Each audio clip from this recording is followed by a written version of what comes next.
Hi friends, Vinees വേൾഡിലേക്ക് എല്ലാവർക്കും സ്വാഗതം. ഈ ചാനൽ സബ്സ്ക്രൈബ് ചെയ്യാത്തവരൊക്കെ ഒന്ന് സബ്സ്ക്രൈബ് ചെയ്ത് ബെൽ ബട്ടൺ കൂടി എനാബിൾ ചെയ്യണം. എന്നാൽ മാത്രമേ ഞാനിടുന്ന എല്ലാ വീഡിയോസിൻ്റെയും നോട്ടിഫിക്കേഷൻ നിങ്ങൾക്ക് കറക്റ്റായി ലഭിക്കുകയുള്ളൂ. നമ്മളിപ്പോൾ ഇവിടെ ഉണ്ടാക്കാൻ പോകുന്നത് ഹൈദരാബാദി ബിരിയാണിയാണ്. 500 ഗ്രാം ചിക്കൻ എടുത്ത് വെച്ചിട്ടുണ്ട്.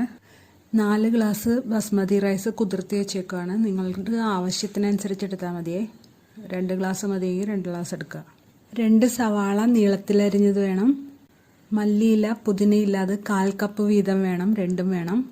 1 നാരങ്ങ പിഴിഞ്ഞത്, 3 ടേബിൾ സ്പൂൺ തൈര്, അത് അധികം പുളിയില്ലാത്തതാണെങ്കിൽ നല്ലത്. 1 ടീസ്പൂൺ മുളക് പൊടി, 1 ടീസ്പൂൺ ഗരം മസാലപ്പൊടി, ഇഞ്ചി വെളുത്തുള്ളി പേസ്റ്റ് അത് 2 ടേബിൾ സ്പൂൺ, 1 ടീസ്പൂൺ കുരുമുളക് ചതച്ചത്, 2 കഷ്ണം പട്ട, 2 ഏലക്ക, 4 ഗ്രാമ്പൂ, 1/2 ടീസ്പൂൺ ജീരകം, തക്കാളി 2 എണ്ണം, നെയ്യ് 2-3 ടേബിൾ സ്പൂൺ, ഉപ്പ് ആവശ്യത്തിന്, 2 ടേബിൾ സ്പൂൺ പാല്. അതിൻ്റെ കൂടെ ഇടാനായിട്ട് കുങ്കുമപ്പൂ ഉണ്ടെങ്കിൽ അത്, അല്ലെങ്കിൽ ഞാനിപ്പോൾ ഇട്ടേക്കണത് മഞ്ഞൾപ്പൊടിയാണ്. ഇനി ഒരു പാത്രത്തിൽ വെള്ളം വെച്ചിട്ട് അതിലേക്ക് 1 ഏലക്ക, 2 ഗ്രാമ്പൂ, 1 കഷ്ണം പട്ട, കുറച്ച് ഉപ്പ് ഇതൊക്കെ ഇട്ട് കൊടുത്തിട്ട് ഒന്ന് തിളപ്പിക്കാൻ വെച്ചേക്കാണ്. തിളച്ച് വരുമ്പോൾ നമുക്ക് അരി ഇട്ട് കൊടുക്കാം. ഞാനിപ്പോൾ കല്ലുപ്പാണ് ഇട്ടേക്കണം, അതുകൊണ്ട് നന്നായിട്ട് ഇളക്കി കൊടുക്കുവാണ്. ഹൈദരാബാദി ബിരിയാണിക്ക് എപ്പോഴും ബസ്മതി റൈസാണ് എടുക്കേണ്ടത്. അതവിടെ വെന്ത് വരട്ടെ. ആ സമയം നമുക്ക് ഒരു ബൗൾ എടുത്തിട്ട് അതിലേക്ക് സവാള അരച്ച് വെച്ചിട്ടുണ്ടല്ലോ 2 എണ്ണം, അതിൽ നിന്ന് പകുതി ഇട്ട് കൊടുക്കുവാണ്. ഉപ്പ് ഇട്ട് കൊടുത്തിട്ടുണ്ട്.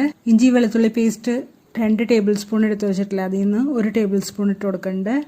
ഗരം മസാലപ്പൊടി ഇട്ട് കൊടുക്കുന്നുണ്ട്. 1 ടീസ്പൂൺ കുരുമുളക് ചതച്ചത് അത് ഇട്ട് കൊടുക്കുന്നുണ്ട്. ഗരം മസാലപ്പൊടി 1 ടീസ്പൂണായിരുന്നു. മുളക് പൊടി 1 ടീസ്പൂൺ.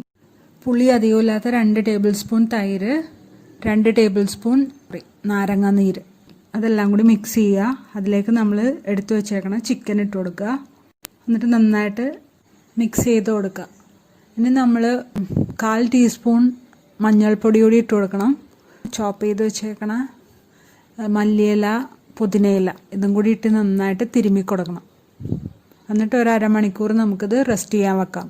ആ സമയം നമുക്ക് ഗാർണിഷ് ചെയ്യാനുള്ള സവാള വഴറ്റിയെടുക്കാം. വഴറ്റിയല്ല, വറുത്താണ് ശരിക്കും എടുക്കേണ്ടത്. കുറേ എണ്ണയിലിട്ട് വറുത്തെടുക്കണതാണ് നല്ലത്. ഞാൻ നേരത്തെ പറഞ്ഞ പോലെ കുറച്ച് എണ്ണയിലിട്ട് മീൻസ് വഴറ്റിയെടുക്കുകയാണ്. നമ്മൾ ഈ സവാള ഒന്ന് ഞെരടി കൊടുക്കുമ്പോൾ ഓരോന്നായിട്ട് വിട്ട് വരും.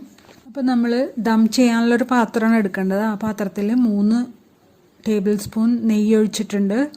അതിലേക്ക് നമ്മൾ ഞെരടി വെച്ചേക്കണ സവാള ഇട്ട് കൊടുക്കുവാണ്, സ്ലൈസ് ചെയ്ത സവാള. ഇനി ഇത് നന്നായിട്ട് ഗോൾഡൻ ബ്രൗൺ ആവണ വരെ നമുക്ക് വഴറ്റിയെടുക്കാം. ഇപ്പോൾ കളറൊരു ചേഞ്ച് വന്നിട്ടുണ്ട്. നമ്മളിതിലേക്ക് 1 ടേബിൾ സ്പൂൺ എണ്ണയും കൂടി ഒഴിച്ചു കൊടുക്കുവാണ്, പെട്ടെന്ന് വഴന്ന് കിട്ടാൻ വേണ്ടിയാണ്. ഇപ്പോൾ ഇത് ആയിട്ടുണ്ട്, നമ്മളത് എടുത്ത് മാറ്റി. ഇനി ആ പാത്രത്തിലേക്ക് തന്നെ 1 ടേബിൾ സ്പൂൺ എണ്ണയും കൂടി ഒഴിച്ചു കൊടുക്കുവാണ്. അതിലേക്ക് 1 കഷ്ണം പട്ട, 2 ഗ്രാമ്പൂ, 1 ഏലക്ക ഇത്ര ഇട്ട് കൊടുത്തിട്ടുണ്ട്. സാജീരകമില്ലേ അതും കൂടി ഇട്ട് കൊടുത്തിട്ടുണ്ട്. 1/4 സ്പൂൺ നല്ല ജീരകവും ഇട്ട് കൊടുത്തിട്ടുണ്ട്. ഇതെല്ലാം കൂടി വഴണ്ട് വരുമ്പോൾ നമ്മൾ പകുതി സവാള മാറ്റി വെച്ചിട്ടുണ്ടായല്ലോ, ആ സവാളയും കൂടി ഇട്ട് കൊടുത്തിട്ട് നന്നായിട്ട് വഴറ്റിയെടുക്കുക. കളറ് മാറുമ്പോൾ എടുത്ത് വെച്ചേക്കണ ഇഞ്ചി പേസ്റ്റ് പകുതി വെച്ചിട്ടുണ്ടല്ലോ അതും കൂടി ഇട്ടിട്ട് വഴറ്റി കൊടുക്കുക. അതിലേക്ക് 2 പച്ചമുളക് ഇട്ട് കൊടുത്തിട്ടുണ്ട്, നടുവേ കീറിയതാണ്. 2 തക്കാളി ചോപ്പ് ചെയ്തതും ഇട്ട് കൊടുത്തിട്ടുണ്ട്. ഇനി ഇതൊന്ന് വഴണ്ട് നന്നായിട്ട് വരുമ്പോൾ അതിലേക്ക് പുരട്ടി വെച്ചേക്കണ ചിക്കൻ കൂടി ഇട്ട് കൊടുക്കുക. എന്നിട്ട് ആ പുരട്ടി വെച്ചേക്കണ പാത്രത്തിലേക്ക് കുറച്ച് വെള്ളം ഒഴിച്ചിട്ട് അതും കൂടി ഇട്ട് കൊടുക്കുക. നന്നായിട്ടൊന്ന് ഇളക്കി കൊടുക്കുക. എന്നിട്ട് അടച്ചു വെച്ച് വേവിക്കുക. ഇനി അതൊന്ന് ആയി വരുമ്പോൾ, ഇറച്ചിയൊക്കെ വെന്ത് നന്നായിട്ട് ആയി വരുമ്പോൾ നമ്മൾ അതിൻ്റെ മീതയിലേക്ക് വേവിച്ച ചോറിട്ട് കൊടുക്കുകയാണ്. പാതി വേവാകുമ്പോൾ തന്നെ കോരിയെടുക്കണം. ഞാനിവിടെ വാർക്കുവാണ് ചെയ്തത്, അതുകൊണ്ടാണ് കാണിക്കാഞ്ഞത്. 10-15 മിനിറ്റ് കൊണ്ട് തന്നെ വെന്ത് വരും. വേവ് ശ്രദ്ധിച്ചേക്കണം. നിങ്ങൾക്കിത് ഓരോ ലെയറായിട്ട് ചെയ്യാട്ടോ. ഞാനിത് എളുപ്പത്തിന് വേണ്ടിയാണ് ഇങ്ങനെ അടിയിൽ കറിയും മുകളിൽ മുഴുവൻ ചോറ് ഒറ്റയടിക്കിട്ടത്. നിങ്ങൾക്ക് വേണമെങ്കിൽ ആദ്യം കറി, പിന്നെ ചോറ്, പിന്നെയും കറി, പിന്നെയും ചോറ് അങ്ങനെ ഇട്ട് കൊടുക്കാം. 2 ടേബിൾ സ്പൂൺ പാലെടുത്ത് വെച്ചിട്ടുണ്ടല്ലോ, അതിൽ 1/4 ടീസ്പൂൺ മഞ്ഞൾപ്പൊടിയും കൂടി ഇട്ടിട്ട് അത് ഇതിലേക്ക് ഒഴിച്ചു കൊടുക്കണം, ചോറിലേക്ക് ഒഴിച്ചു കൊടുക്കുന്നുണ്ട്.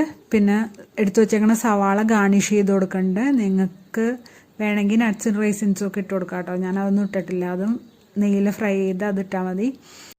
ഇനി കുറച്ച് മുഴുവൻ മസാല എടുത്തിട്ട് അതൊന്ന് പൊടിച്ച് വെച്ചിട്ടുണ്ടായിരുന്നു, അതും കൂടി ഒന്ന് ഇട്ട് കൊടുക്കുന്നുണ്ട്. പിന്നെ ഈ ഹൈദരാബാദി ബിരിയാണിക്ക് ഏറ്റവും കൂടുതലായിട്ട് വേണ്ടത് മല്ലിയിലയും പുതിനയിലയാണ്. അത് ചോപ്പ് ചെയ്തത് അതും ഇട്ട് കൊടുത്തിട്ടുണ്ട്. നിങ്ങൾക്ക് വേണമെന്നുണ്ടെങ്കിൽ ഒരു ടേബിൾ സ്പൂൺ നെയ്യ് കൂടി അതിൻ്റെ മുകളിൽ ഇങ്ങനെ വിതറി കൊടുക്കാം കേട്ടോ. ഞാനത് ചെയ്തിട്ടില്ല. ഇനി ഇത് അടച്ചു വെച്ചിട്ട് ഒരു 10 മിനിറ്റ് ദം ചെയ്യാം. ലോ ഫ്ലെയിമിലാണ് വെക്കേണ്ടത്. നമ്മളിപ്പോൾ ഇത് ആയിട്ടുണ്ട് 10 മിനിറ്റ്. നമ്മൾ തുറന്നു നോക്കിയപ്പോൾ നന്നായിട്ട് വന്നിട്ടുണ്ട്. ഇനി ഇത് നമുക്ക് സെർവ് ചെയ്യാം. ഇത് നിങ്ങൾക്ക് ഇഷ്ടമായെന്ന് വിചാരിക്കണം. ഇഷ്ടമായെങ്കിൽ ലൈക്ക് ചെയ്യാനും കമൻറ്റ് ചെയ്യാനും ഷെയർ ചെയ്യാനും മറക്കല്ലേ. സബ്സ്ക്രൈബ് ചെയ്ത് ബെൽ ബട്ടണും കൂടി എനേബിൾ ചെയ്യണേ. Thanks for watching.